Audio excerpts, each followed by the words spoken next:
حي على الفلاح.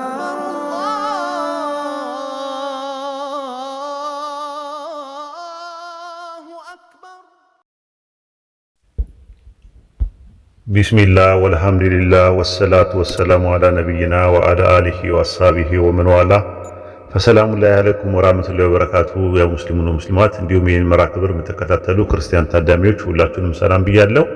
ኢንሻአላህ ዛሬ የምንመለከተው አርዕስት ኢየሱስ ሰው ነው በሚል ነው። እንደምታውቁት ኢየሱስ ሰው ነው ስንል ሪል ሰው ነው ራሱ ኖርማሊ ማለት ነው። ሁሉ ነገር የተሟላ የሰው ዘር ያለበት በተለይ ደግሞ የመንፈስ ነፍስ ስጋ ያለው ሰው ማለት ነው። ሰው ሲባል ሁሉ ነገር ያካተተ። ለምሳሌ አንዳንድ ቤተ እምነቶች ኢየሱስ ሰው ነው ሲባል ሰው የሚለው ስጋውን ብቻ ነው የሚያመለክተው፣ ውስጡ ያለውን ነፍስና መንፈስ መለኮት ነው የሚያመለክተው የሚል ትምህርት አላቸው። ስለዚህ በባይብል ኢየሱስ የማርያም ዘር ነው፣ ከማርያም ምንም የወሰደው ነገር የለም የሚል ትምህርት አላቸው እና ኢየሱስ ሰው ስለመሆኑ በመረጃና በማስረጃ ኢንሻአላህ እናያለን ማለት ነው። ፈጣሪ ከዳዊት ወገብ ለሰለሞን ለምሳሌ ዘር አድርጎለታል። ሁለተኛ ሳሙኤል ምዕራፍ 7 ቁጥር 12 ላይ እድሜ በተፈጸመ ጊዜ ከአባቶች ጋር በአንቀላፋ ጊዜ ከወገብ የሚወጣ ዘር ከአንተ በኋላ አስነሳለዋል። ዘር የሚወጣ ነገር ስለሆነ የሚወጣ ተብሏል። ለምሳሌ ሌዋውያን አብርሃም በሕይወት እያለ አልነበሩም። ነገር ግን ዘር ከአብርሃም ወደ ይስሐቅ፣ ከይስሐቅ ወደ ያዕቆብ፣ ከያዕቆብ ወደ ሌዊ እየተመዘዘ ስለወጣ ከአብርሃም ወገብ ቢወጡ ተብሏል። ዕብራውያን ምዕራፍ 7 ቁጥር 5 ላይ ብትመለከቱት እነርሱ ምንም እንኳን ከአብርሃም ወገብ ቢወጡ ከእነርሱ አስራት በሕግ እንዲያስወጡ ትእዛዝ አላቸዋል። ስለዚህ ዘር ከወላጅ አብራክ የሚወጣ በቁና ማስረጃ ይቻላል። ለምን ያክል ኦሪት ዘፍጥረትን ምዕራፍ 46 ቁጥር 26ን፣ ኦሪት ዘጸአት ምዕራፍ 1 ቁጥር 5ን፣ መጽሐፈ መሳፍንት ምዕራፍ 8 ቁጥር 30 ላይ መመልከት እንችላለን ማለት ነው። በግሪክ ላይም ፋሌ ወይም ደግሞ ፉሌ የሚባለው ነገር ነገድ ወይም ወገን ማለት ነው። ለምሳሌ ሐዋርያት ሥራ ምዕራፍ 13 ቁጥር 21ን ተመልከቱት ራሱ ኖርማሊ ማለት ነውና ዕብራውያን ምዕራፍ 7 ቁጥር 14 ላይ ጌታችን ከይሁዳ ነገድ እንደወጣ የተገለጠ ነውና፣ ያው ጌታ የሚለው ነገር ልክ ሙሴ ጌታችን ተብሏል፣ ዳዊትም ጌታችን ተብሏል እና ከይሁዳ ነገድ እንደወጣ ይላል። ሙሴ ስለ ይሁዳ ነገድ በክህነት ጉዳይ ምንም አልተናገረም፣ ግን ከይሁዳ ነገድ መሰዊያን ያገለገለ ማንም የለም ብለዋል። ዕብራውያን ምዕራፍ 7 ቁጥር 14 ላይ ስለዚህ ነገድ ሙሴ ምንም እንኳን ስለ ክህነት አልተናገረም ማለት። ስለ የትኛው ነገድ? ስለ ይሁዳ ነገድ ስለ ክህነት ምንም የተናገረው ነገር የለም። ይልቁንስ ዕብራውያን 7:13 ላይ ይህ የተነገረለት እርሱ ማለት መሲሁ በሌላ ነገድ ተካፍሏልና፣ በሌላ ነገድ ማለት በይሁዳ ነገድ ተካፍሏልና ከዚያ መሰዊያን ያገለገለ ማንም የለም ማለት። ከዚያ የሚለው አመልካች ተውላጠ ስም ሌላ ነገድ የሚለውን የይሁዳ ነገድ አመላካሽ ነው። ኢየሱስ ከይሁዳ ነገድ ተካፍሏል ይላል። ምንድነው የተካፈለው? ዕብራውያን ምዕራፍ 2 ቁጥር 14 ላይ እንግዲህ ልጆቹ ማለትም ልጆቹ ሲል የከሌ ልጆች ለማለት ፈልጎ ሳይሆን ዘ ቺልድረንስ ማለት ነው። ራሱ ዴፊኒት አርቲክል አድርጎ የሚያስቀምጠው ነው፣ ወይም ደግሞ አመልካች መስተምር ነው። ልጆችን የተወሰኑ ልጆች የሚባሉትን ነገሮች ሰዎች ናቸው። ልጆቹ በስጋና በደም ስለሚካፈሉ እርሱ ደግሞ በስጋና በደም እንዲሁ ተካፈላል። በስጋና በደም እንዲሁ ተካፈለ የሚለው ኃይለ ቃል ይሰመርበት። እነዚህ መንፈሳዊ ወንድሞች ከወላጆቻቸው ስጋና ደም እንደተካፈሉ ሁሉ እርሱ ደግሞ ከይሁዳ ነገድ ከሆነች ከማርያም ስጋና ደም ተካፍሏል የሚለውን ያይዛል ማለት ነው። ቀጠለና ዕብራውያን 2:16 ላይ የአብርሃምን ዘር ይዟል እንጂ የያዘው የመላእክትን አይደለም ይላል። ራዕይ 5:5 ላይም እርሱ ከይሁዳ ነገድ የሆነ አንበሳ የሆነው ከምንድነው የሆነው? ከይሁዳ ነገድ ይሆናል። ለዛ ነው ሉቃስ ወንጌል ምዕራፍ 1 ቁጥር 42 ላይ የማኅፀንሽ ፍሬ የተባረከ ነው አለ። ፍሬ ነው የሚለው የማኅፀንሽ ፍሬ ራሱ ማኅፀን አላት፣ እዛ ውስጥ ያፈራ እዛ ውስጥ የተገኘ ነገር ነው አድርጎ የሚያስቀምጠው ማለት ነው። ለዛ ነው ዕብራውያን ምዕራፍ 2 ቁጥር 11 ላይ ወንድሞቹም እሱም ከአንድ ናቸውና አለ። የሚቀድሰው ኢየሱስና የሚቀደሱት ሁሉ ከአንድ ናቸውና አለ። ምን ማለት ነው ሲባል ከአንድ ሰው ነው፣ ከሰው ዘር የመጡ ናቸው። ሐዋርያት ሥራ ምዕራፍ 17 ቁጥር 26 ላይ የሰውን ወገኖች ሁሉ ከአንድ ፈጠረ ይላል። ፈጣሪ የሰው ወገኖች ሁሉ ከአንድ ፈጠረ። ኢየሱስ የይሁዳ ወገን ከሆነ የይሁዳ ነገድ ከሆነ እሱ ራሱ የተፈጠረው ከአንድ ነው። ራሱ ከአንድ ከአዳም ተመዞ የመጣ ነው ማለት ነው እና ይሄንን ነው የሚያሳየው ማለት ነው። ሴት ዘር አላት ራሱ ኖርማሊ ማለት ነው። ይሄ ሀብለ በራሂ የሚባል ወይም ደግሞ ምንድነው ክሮሞዞም የሚባል ነገር አለ 23% አላት እና ድንግል ማርያም ያንን ነገር ለመውለድ ቀላል ነው ራሱ። አሁን አዳም የለውም ራሱ የእናትም የአባትም ክሮሞዞን የለውም ራሱ የሀብለ በራሂ የሚባለው ነገር ማለት ነው የለውም። ሔዋንም የላትም ለምሳሌ ራሱ ማለት እና ፈጣሪ ደግሞ የሴቷን ብቻ ተጠቅሞ ያለ ወንድ ማድረግ ይችላል፣ መብት አለው ራሱ ማለት ነው። እና ሴት ደግሞ ዘር አላት። ኖርማሊ ዘር ማለት ይሄ እንቁላል ነገር አላት። ዘፍጥረት ምዕራፍ 16 ቁጥር 16 ላይ ዘፍጥረት ምዕራፍ 16 ቁጥር 10 ነው ዘርሽ እጅግን አበዛዋለሁ እያለ ይናገራል ማለት ነው። እና በ100 ድረለት ግብጽ ውስጥ ተወልዶ በ160 ድረት ቆጵሮስ ላይ ሞተው ቫሌንቲኑስ የሚባለው የኖስቲስ መሪ ራሱ የቴዎዳስ ተማሪ ነበር። እና ቫሌንቲኑስ ኢየሱስ የማርያም ዘር አይደለም ቃል ራሱ ነው ወደ ስጋነት የተቀየረው የሚል ትምህርት ነበረው ራሱ ኖርማሊ ማለት ነው። ከዛ በ1496 ደግሞ ተወልዶ በ1561 ድረለት የሞተው ሜኖ ስምዖን የሚባለው ኢየሱስ የማርያም ዘር አይደለም የሚል ሜኖናይተስ የሚባል ግሩፖች የሚያራምዱት የሱን ትምህርት ተከትለው ነው ማለት ነው።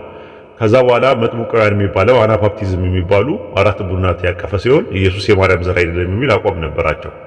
ከዛ በመቀጠል በ2001 ላይ እንደ ጎርጎሮሳውያን አቆጣጠር ቢሾፕ ተክለማርያም ገዛኸኝ ወይም ደግሞ የሐዋርያ ቤተክርስቲያን የኢትዮጵያ የሐዋርያ ቤተክርስቲያን መስራች እሳቸውም ምን ብለዋል? ኢየሱስ የማርያም ዘር አይደለም የሚል ትምህርት አላቸው ማለት ነው። አሁን አብዛኛውን የሐዋርያ ቤተክርስቲያን አቋም ይሄ ነው ማለት ነው። ኢየሱስ ግን የዳዊት ዘር ነው ራሱ ኖርማሊ ሰው ነው ራሱ ሪል ሰው ነው ራሱ። ዘካርያስ ምዕራፍ 3 ቁጥር 8 ላይ እነሆ ባሪያዬ ቁጥቋጦን አወጣለሁ አለ። ዘካርያስ 6:12 ላይ የሠራዊት ጌታ ያህዌ እንዲህ ይላል እነሆ ስሙ ቁጥቋጦ የሚባል ሰው በስፍራው ይበቅላል አለ። የሚበቅል ሰው ነው ራሱ ኖርማሊ። ኤርምያስ ምዕራፍ 23 ቁጥር 5 ላይ እነሆ ለዳዊት የጽድቅ ቁጥቋጦ የማስነሳበት ዘመን ይመጣል ይላል ያህዌ። አያችሁ ቁጥቋጦ የሚያቆጠቁጥ ነገር ነው ራሱ። ኤርምያስ ምዕራፍ 33 ቁጥር 15 ላይ በዚያ ዘመን በዚያ ጊዜ ለዳዊት የጽድቅ ቁጥቋጦ አበቅላለሁ ይላል። ኢሳይያስ 11:1 ላይም ከእሴይ ግንድ በትር ይወጣል ከስሩም ቁጥቋጦ ያፈራል አለ። ለዛ ነው ማቴዎስ ወንጌል ምዕራፍ 2 ቁጥር 23 ላይ በነቢያት ናዝራዊ የተባለው ይፈጸም ዘንድ ናዝሪት ወደምትባል ከተማ ገባ አለ። ናዝራዊ የሚለው የግሪከኛው ቃል ናዞራዮስ ነው የሚለው። ናዞራዮስ ማለት ራሱ ቁጥቋጦ ማለት ነው። በዕብራይስጥ ኔጼር ይለዋል። ኔጼር ማለት ቁጥቋጦ ማለት ነው። እና በነቢያት ቁጥቋጦ የተባለው ይፈጸም ዘንድ የሚለው እነ ኢሳይያስ እነ ኤርምያስ የተናገሩበት እነ ዘካርያስ ላይ የተናገሩበትን ነገር አመላካሽ ነው ማለት ነው። ስለዚህ ይሄን ይመስላል። ታዲያ ማርያም የወለደችው ምንድነው ስንል ማርያም የወለደችው ሰው ብቻ ነው።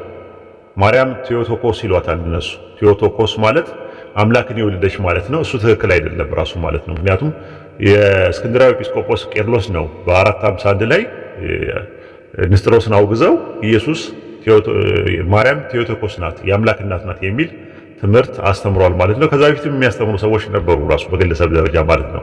ኢራኒየስ ለምሳሌ ያስተምር ነበረ፣ ኢፖቲየስ ያስተምር ነበረ፣ የአሌክሳንድሪያው ጴጥሮስ የሚባለው እንደገና ደግሞ የኢየሩሳሌሙ ሳውሪዮስ፣ የሴራው ኤፍሬም፣ አትናቲዮስ፣ የእንዚናዙ ጎርጎሪዮስ፣ የኢየሩሳሌም ሳውሪዮስ፣ እነዚህ የሮሙ ጄሮም የመሳሰሉት ኢየሱስ ማርያም የአምላክ እናት ናት የሚል ትምህርት አላቸው። ግን መጽሐፍ ቅዱሳዊ ማስረጃ እስካሁን ድረስ አልተገኘም።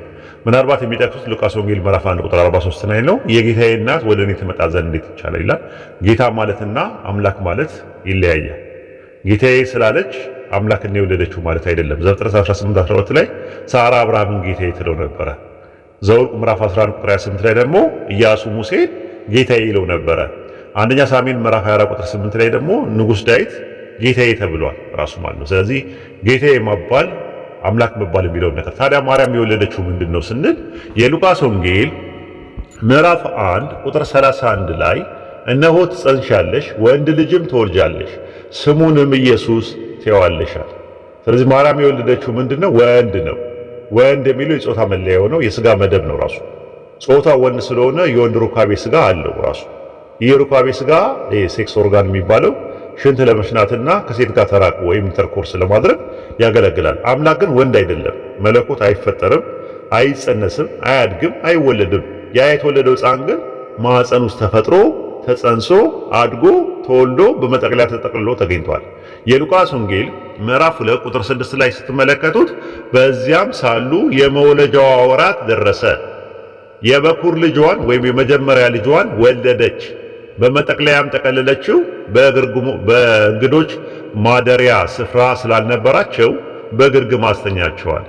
ግርግም ማለት ምንድነው? አኒማል ፊዲንግ ነው፣ አሸንዳው ነው ራሱ። ከብቶች የሚበሉበት አሸንዳ ነው። እዛ ውስጥ ነው ራሱ የተኛው ማለት ነው። የተወለደበት ሳይሆን የተኛበትን ነው የሚናገረው። ባይብል የተወለደበትን ቦታ አይናገርም ራሱ ማለት ነው። አምላክ ሁሉን ያካበበ ነው። በመጠቅለያ የሚጠቀለል በፍጹም አይደለም። እርሱ በጥበቃው ላይ እንቅልፍና መኝታ የሌለበት ነው። በግርግም የሚተኛም አይደለም። አምላክ ጅማሮና መነሻ የለውም። ይህ ሕፃን ግን ስትመለከቱት ልጅ ስለሆነ 8 ቀን ሞልቶት ጅማሮና መነሻ ያለው ነው። ወንድ ሩካቤ ሥጋ ላይ ያለው ሸረፈት በ8ኛው ቀን ደግሞ ይገረዛል። ዘፍጥረት 17:12 ላይ የ8ኛ ቀን ልጅ ሁሉ ይገረዝ ይላል። ኢየሱስ 8 ቀን ሲሞላው ተገርዟል። በማዕፀን ከመረገዙ ወይም ከመጸነሱ በፊት ስም እንደወጣለት ስሙ ኢየሱስ እንደተባለ ይናገራል። የሉቃስ ወንጌል ምዕራፍ 2 ቁጥር 21 ላይ ሊገርዙትም 8 ቀን በሞላው ጊዜ በማዕፀን ሳይጸነስ በመልአኩ እንደተባለ ስሙ ኢየሱስ ተብሎ ተጠራ። ስለዚህ ሮሜ ምዕራፍ 15 ቁጥር 9 ላይ ክርስቶስ ስለ እግዚአብሔር እውነት የመገረዝ አገልጋይ ሆነ በማለት ኢየሱስ እንደተገረዘ ይናገራል ማለት ነው። ይህ የተገረዘው ሕፃን በጌታ ፊት ያቆሙት ዘንድ ዮሴፍና ማርያም ወደ ኢየሩሳሌም ወሰዱታል።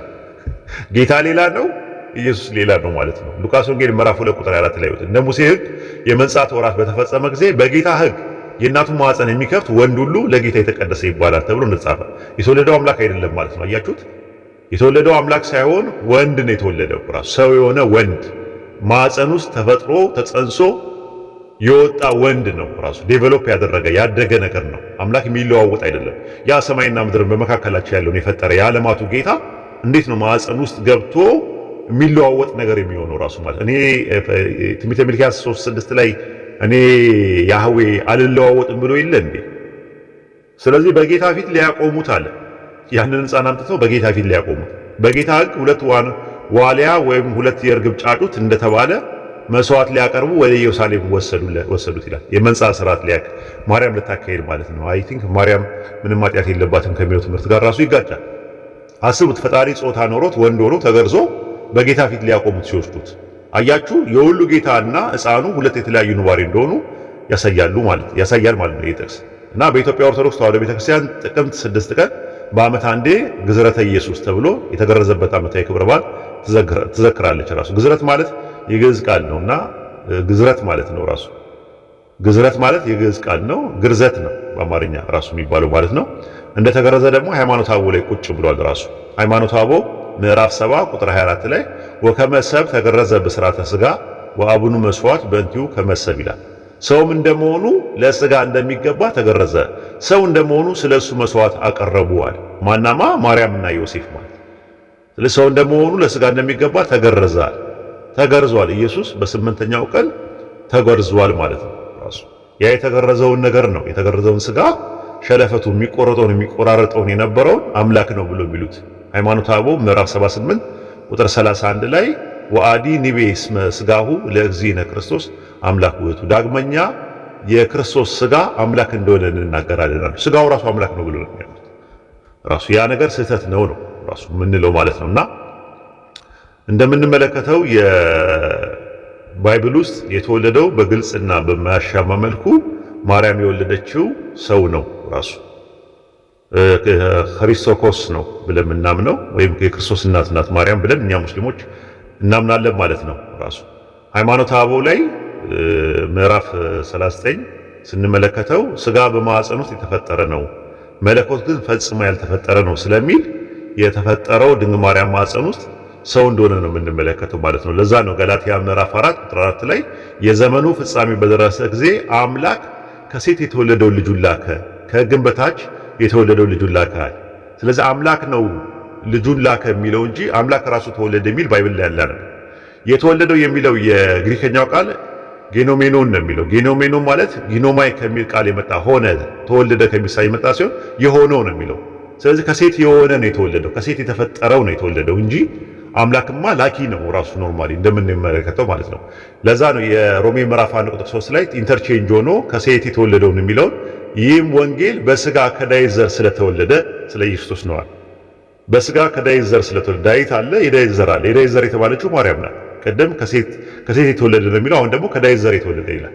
ስለዚህ የዳዊት ዘር የሚለው እዚህ ጋር ማርያምን ነው ራሱ ማለት ነውና የተወለደው የሚለው የግሪከኛ ቃል አሁንም ጌኖሜኖዩ ይላል ማለት ነው። ስለተወለደ የሚለው ስለሆነ ከሴት በሥጋ ከዳዊት ዘር ስለሆነ ነው የሚለው። ሆነ ማሶን ፈጣሪ የሚያስሆን አድራጊ ሲሆን ማስሆንና ማድረግ ደግሞ ገቢር ግስ ነው ራሱ አክቲቭ ቨርብ ነው ራሱ። ኢየሱስ የሚሆን ተደራጊ ግስ ሲሆን መሆንና መደረግ ደግሞ ተገብሮ ግስ ነው ማለት ነው፣ ፓሲቭ ቨርብ ነው ማለት ነው። ፈጣሪ ሁሉ ነገር የሚያስሆን አድራጊ ከሆነ ፍጡር ሁሉ የሚሆን ተደራጊ ነው። ኢየሱስ ሰው መሆኑ በራሱ ፍጡርነቱን ያሳያል ማለት ነው። ስለዚህ ሴት በሚለው የዳዊት ዘር በሚለው ተለዋጭ ቃል መምጣቱ በራሱ ማርያም የዳዊት ዘር መሆኗንና ከእሷ የተወለደው ደግሞ ልጇ ዝርያዋ የራሱ ስለመሆኑ ማስረጃ ነው ማለት ነው። ለዛ ነው ብዙ ቦታ ላይ በመጽሐፍ ቅዱስ ላይ ሁለተኛ ጢሞቴዎስ ምዕራፍ 2 ቁጥር 8 ላይ ከዳዊት ዘር የሆነው ኢየሱስን አስባለ። ከዳዊት ዘር የሆነው መሆን ከዛ ነው የተፈጠረው ራሱ። ዮሐንስ ወንጌል ምዕራፍ 7 ቁጥር 42 ላይ ክርስቶስ ከዳዊት ዘር ዳዊት ከነበረባት ቤተልሔም ከቤተልሔም እንዲመጣ መጽሐፍ አላለምን አለ። የሚመጣው ተመዞ የሚመጣው ዝርያው ከዛ ነው ራሱ። ለዛ ነው ሐዋርያት ሥራ ምዕራፍ 13 ቁጥር 23 ላይ ከዚህ ሰው ማለትም ከዳዊት ዘር ማለትም ከማርያም ከዚህ ሰው ዘር ከማርያም አምላክ እንደ ተስፋ ቃል ለእስራኤል መድኃኒት እርሱም ኢየሱስን አመጣል። አምላክ ራሱ መጣ አይልም በፍጹም። እንደዚህ አይነት ትምህርት የለውም ባይብል። አምላክ እንደ ተስፋ ቃሉ ተናግሮት የነበረው ቃል አለ። ያንን ቃል ስጋ በማድረግ ለእስራኤል መድኃኒት ኢየሱስን አመጣ ከዳዊት ቤተሰብ ማለት ነው። ይህንን ነው የሚያሳየው። ማቴዎስ ወንጌል ምዕራፍ 1 ቁጥር 20 ላይም ከእርሷ የተጸነሰው ከመንፈስ ቅዱስ ነውና እንቁላሉ ምንም ነገር የወንድ ስፐርም ሴል ሳይኖርበት እንዲፈጠር ማድረግ አምላክ ይችላል። ስለዚህ ከእርሷ የተጸነሰዋል። ጽንሱ የራሷ የማርያም ነው። ከሚለው መስተዋድድ እርሷ በሚለው ላይ መነሻ ቀጥያው ነው መምጣቱ ጽንሱ ከእርሷ መሆኑን በግልጽ የሚያስረዳ ነገር ነው ማለት ነው። ለዛ ነው ማቴዎስ ትንቢተ ሚልክያስ ምዕራፍ 5 ቁጥር 2 ላይ አንቺ ቤተልሔም ኤፍራታ ሆይ አንቺ በይሁዳ አእላፋት መካከል ትሆኚ ዘንድ ታናሽ ነሽ፣ ከአንቺ ግን አወጣጡ ከቀድሞ ጀምሮ ከዘላለም የሆነ በእስራኤል ላይ ገዥ የሚሆን ይወጣልኛል አለ ፈጣሪ። ከማ ቀድሞ አለ። ቀድሞ የሚለው ቄዴም ነው የዕብራይስጡ ቃል።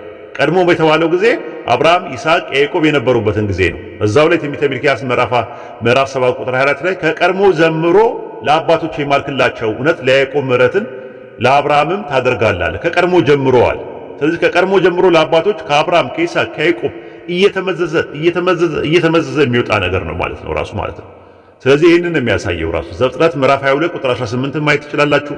በዘር የምድር አሕዛብ ይባረካሉ ይለዋል። ዘፍጥረት 26:4 ላይ ለይስሐቅ፣ ዘፍጥረት 28:14 ላይ ለያዕቆብ ከቀድሞ ጀምሮ የነበረ የወጣ ነው፣ ተመዞ የመጣ ነው። ቄዴም የሚለው ሌላ ትርጉሙ ምስራቅ ማለት ነው ራሱ። ዘፍጥረት 10:30 ላይ ስፍራቸው ከማሳ ተነስቶ እስከ ምስራቅ ድረስ ደረሰ ይላል። ስለዚህ ቄዴም ማለት ቀድሞ የሚለው የዕብራይስጥ ቃል ቄዴም ማለት ምስራቅ ማለት ነው። ኢየሱስ ደግሞ ከምስራቅ የወጣ ነው። ምስራቅ የሚለው በቅዱስ ኤፍሬም ሶርያዊ ከ306 እስከ 373 የነበረው ሶርያዊ ኤፍሬም የሚባለው ማርያምን ብሏታል፣ ምስራቅ ብሏታል። ለምሳሌ ውዳሴ ማርያም ዘዓርብ ቁጥር 6 ላይ አንቲ ውእቱ ምስራቅ ዘወፃ እምኔኪ ኮከብ ይላል። ኮከብ ከአንቺ የወጣብሽ ምስራቅ አንቺ ነሽ ይላታል። ስለዚህ ያንን ነው የሚያመለክተው። ከዘላለም የሆነስ የሚለው ስንል ዘላለም የሚለው የዕብራይስጥ ቃል ኦላም ነው። ኦላም ደግሞ አላፊ ወይም መጻኢ ውስን ጊዜ ለማመልከት ይውላል። ለምሳሌ ኦሪት ዘዳግም ምዕራፍ 33 ቁጥር 15 ላይ በቀደሙ ተራሮች ከፍተኛነት በዘላለም ኮረብቶች ገናናነት ይላል። ማለት ዘላለም ማለት በጣም ረጅም ጊዜ ኮረብቶች መኖራቸውን ነው የሚያሳየው ራሱ ኖርማሊ ማለት ነው። እንደገና ደግሞ የሚመጣውን ነገር ያመለክታል። የሚመጣውን መጪውን ጊዜ ውስን ነገር ለማመልከት ይመጣል። ለምሳሌ ዘጸአት ምዕራፍ 21 ቁጥር 6 ላይ ባሪያ መሆን ቢፈልግ ጆሮን ወስደህ ብሳው ለዘላለም ባሪያ አድርገው ይላል። ግን ለዘላለም ነው እንዴ ባሪያ የሚሆነው? ጌታው እስኪሞት ድረስ ነው፣ መጨረሻው ስለማይታወቅ ነው። ስለዚህ ዘላለም የሚለው ኦላም የሚለው ቃል በአንጻራዊ ደረጃ ይመጣል ማለት ነው። መሲሁ ከቀድሞ ጀምሮ አወጣጡ ከአብርሃም ከይስሐቅ ከያዕቆብ ከእሴይ ከዳዊት ወዘተ ነው ማለት ነው። ለዛ ነው ዘኍልቍ ምዕራፍ 24 ቁጥር 17 ላይ ከያዕቆብ ኮከብ ይወጣል አለ። ከያዕቆብ ኮከብ ይወጣል አለ። ዘኍልቍ ምዕራፍ 24 ቁጥር 19 ላይ ደግሞ ከያዕቆብ የሚወጣ ገዢ፣ ዕብራውያን 7:13 ላይ ደግሞ ከይሁዳ ነገር እንደወጣ የተገለጠ ነው ይላል። ኢሳይያስ 11:1 ላይ ደግሞ ከእሴይ ግንድ በትር ይወጣል።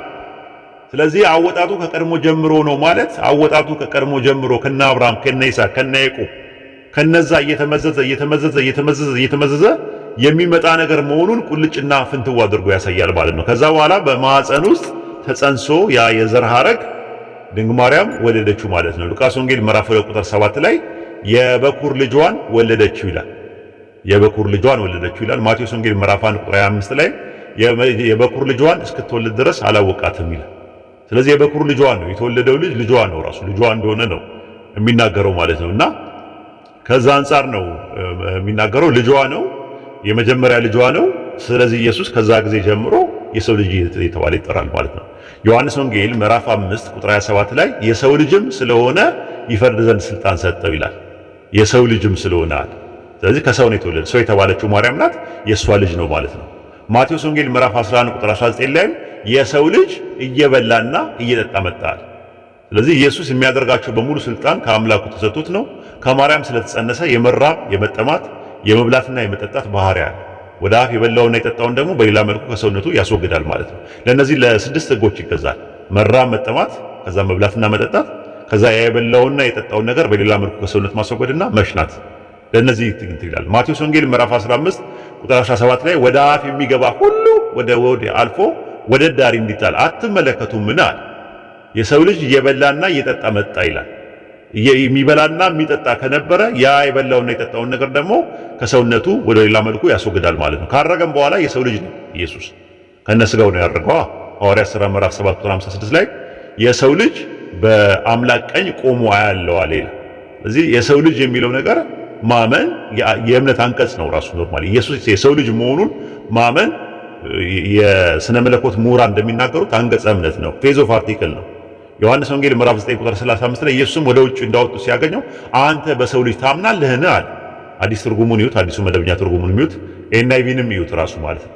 ራሱ ግሪከኛውም የሚለው እንደዛ ነው። ቶን ሂዮን ቶዩ አንትሮፖዩ ነው የሚለው። በሰው ልጅ ታምናለህን ብሎ ነው ያስቀመጠው። ስለዚህ በሰው ልጅ ማመን አማርኛው ላይ በአምላክ ልጅ ማመን ወይም ደግሞ በእግዚአብሔር ልጅ ታምናለህን ብሎ እንደጠየቀው ነው የሚናገረው። ያ ስህተት ነው። ግሪከኛው በሰው ልጅ ታምናለህን ብሎ ነው ያስተማረው። ኢየሱስ የሰው ልጅ ነው። ከሰው ስለተገኘ ስለተፈጠረ ራሱን የቻለ ሰው ነው። ዮሐንስ ወንጌል ምዕራፍ 8 ቁጥር 40 ላይ ነገር ግን አሁን ከአምላክ የሰማሁትን እውነትን የነገርኳችሁ ሰው ልትገሉኝ ትፈልጋላችሁን አለ። ስለዚህ አምላክ ምንድነው? እዚህ ጋር ባለቤት ነው። ራሱ ቴዎስ የሚባለው ባለቤት፣ አንትሮፖስ ወይ ደግሞ ሰው ደግሞ ተሳቢ ነው። የሰማሁት ከአምላክ አሰሚ ደግሞ አለ፣ ሰሚ አለ። ስለዚህ የሰማሁት የሚለው ደግሞ ትራንሲቲቭ ቨርብ አለ፣ ተሻጋሪ ግስ አለ። ስለዚህ በአምላክና በሰው መካከል ልዩነት አለ ማለት ነው። እዚህ ጋር አምላክ ባለቤት ነው፣ ሰው ደግሞ ተሳቢ ነው። ራሱ በአምላክና በባለቤት መካከል ተሳቢ ካለ አምላክና ሰው በማንነት ደረጃ ሁለት ሆኖ ይገኛሉ ማለት ነው። አምላክ ሌላ ማንነት ነው፣ ሰው ሌላ ማንነት ነው ማለት ነው። በምንነት ስንል አምላክና ሰው የተለያየ ምንነት ናቸው። ራሱ በባይብሉ ስንመለከተው ትንቢተ ሆሴዕ ምዕራፍ 11 ቁጥር 9 ላይ እኔ አምላክ እንጂ ሰው አይደለሁም ማለት ይሄ አንድ አምላክ ማለት ነው። ኢየሱስ መጣና ደግሞ ከአምላክ የሰማሁትን እውነት የነገርኳችሁ ሰው። ስለዚህ እየሰማ ነበር ሲናገር የነበረው። አንደኛ ሙሉ እውቀት ያለው ሰው እንዴት ነው ከሌላ ራሱ ጋር ያለ ነገር ከሆነ ለዛስ መልእክተኛ ለምን ይሆናል? ራሱ ለሱ ለምንድን ነው መልእክተኛ የሚሆነው? በቀጥታ ራሱ መናገር አይችልም ወይ? ለምን መልእክተኛ ይሆንለታል? ለምንስ ይሰማል? እሱ ጋር እውቀቱ ካለ ወይስ እውቀቱን የሆነ ቦታ እንደ ጃኬት አስቀምጦት ነው የመጣው? አይደለም፣ እንደዛ አይደለም።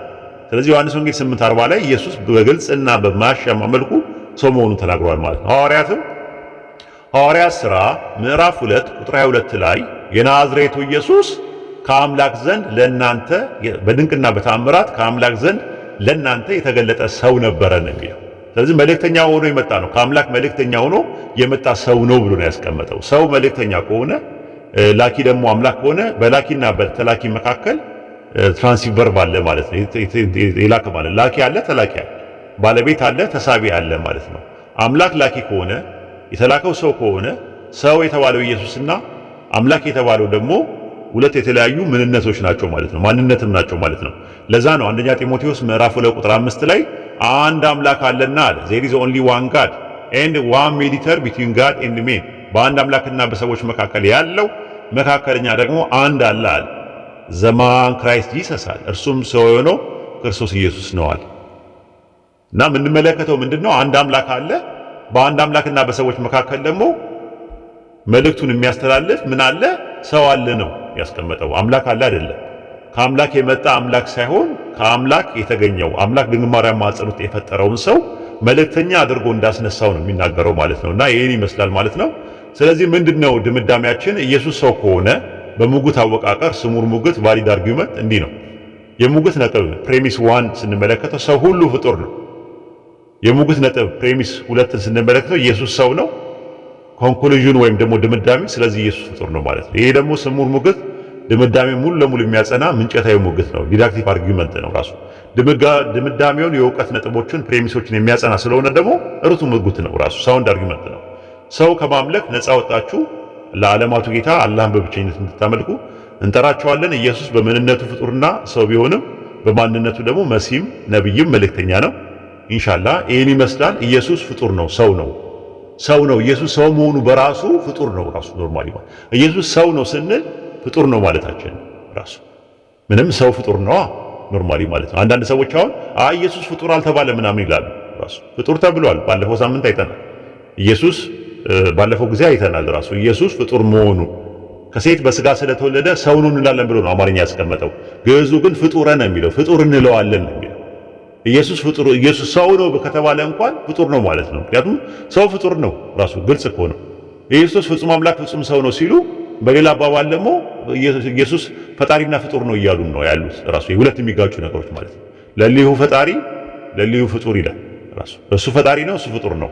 አማርኛ እሱ አምላክ ነው፣ እሱ ሰው ነው ብሎ ያስቀመጡት። ለዛ ነው አንዳንድ ሰዎች የሚምታታባቸው ማለት ነው። አይ ቲንክ ኢየሱስ ፍጡር መሆኑን ከብዙ በጥቂቱ ይሄን ይመስላል። ኢንሻአላህ በሌላ ጊዜ እንገናኛለን። ወሰላሙ አለይኩም ወራህመቱላሂ ወበረካቱ።